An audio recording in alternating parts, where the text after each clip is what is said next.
एक दिन राधा जी को शंका हो गई। राधा रानी कहने लगी हमारे ठाकुर जी से, बिहारी जी से कि नाथ,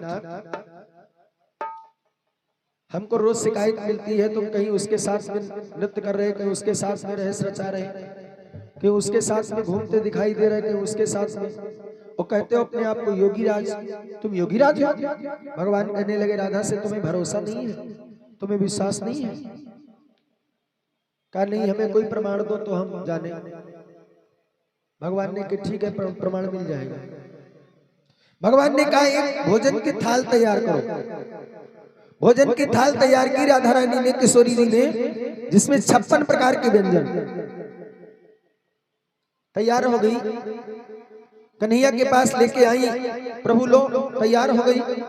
भगवान कहने लगे इस भोजन का हमें कुछ नहीं करना। फिर कहा यमुना के उस पार दुर्वासा ऋषि बैठे हैं और जाओ महाराज जी को भोजन दे आओ, भूखे हैं, उन्हें भोजन दे आओ। राधा कहने लगी कन्हैया भोजन तो हम दे आते, लेकिन यमुना तो बड़ी अगम बह रही है और इतनी भरी यमुना चल रही, अगम बह रही यमुना, हम कैसे जाए? भगवान कहने लगे जाओ यमुना से कहना कि अगर मेरे कन्हैया ने किसी के चीर न चुराए हो, कन्हैया ने किसी का मक्खन न चुराया हो, कन्हैया ने किसी का मक्खन न लूटा हो और कन्हैया किसी के साथ में रहस्य न किया हो, तो यमुना तुम थई जाओ, हम निकल जाए।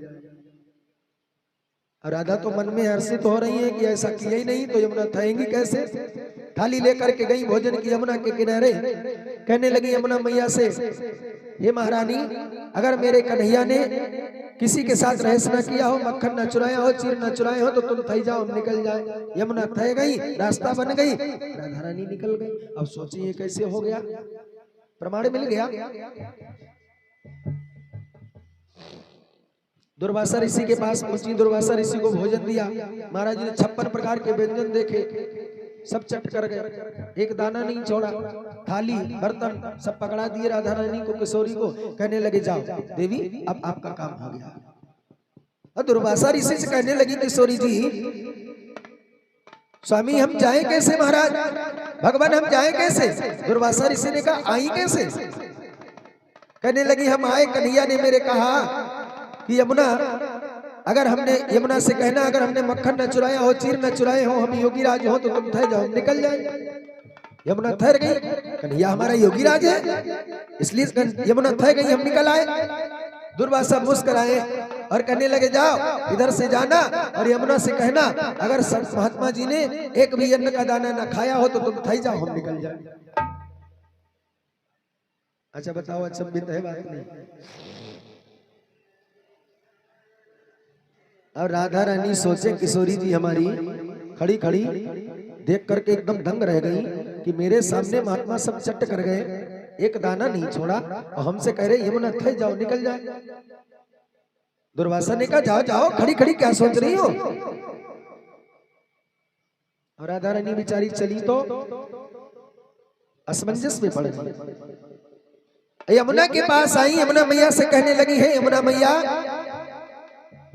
मैं जो भोजन ले गई थी अगर महात्मा जी ने एक दाना भी ना खाया हो, एक शीत भी ना खाया हो, तो तुम थई जाओ, निकल जाए। यमुना फिर थे गई, राधा जी निकल गई। अब राधा जी सोचे कि दुई ठग बन बीच एक ठगनी बस, कहने लगी जो दोनों ठग हैं, जो महात्मा और कन्हैया है हमारे दोनों ठग, और जो ठगनी बीच में इनकी राय मिली भाई बोलो गोविंद भगवान की। योगी राज कन्हैया है, शंका करने की बात नहीं है कन्हैया पे, क्योंकि इनका नाम है कृष्ण। कृष्ण नाम कृष्ण धातु से बना है। कृष्ण धातु में चुंबकीय तत्व होता है, चुंबक देखिए आपने, उसमें कृष्ण धातु होती है और वही आकर्षित करती है। चुंबक में जो पत्थर होता है काला काला कालापन मारता है, उसे कृष्ण कहते हैं, कृष्ण धातु होती है। उसी का काम होता है किसी को आकर्षण करना, यानी लोहे को आकर्षण करना, अपनी तरफ खींचना।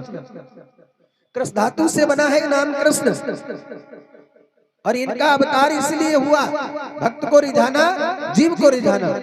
चाहे ये मटक के रिझाए, चाहे नाच के रिझाए, चाहे बंसी बजा के, चाहे नैन चला के, जैसे भी रिझा पाए, लेकिन जीव को रिझाना।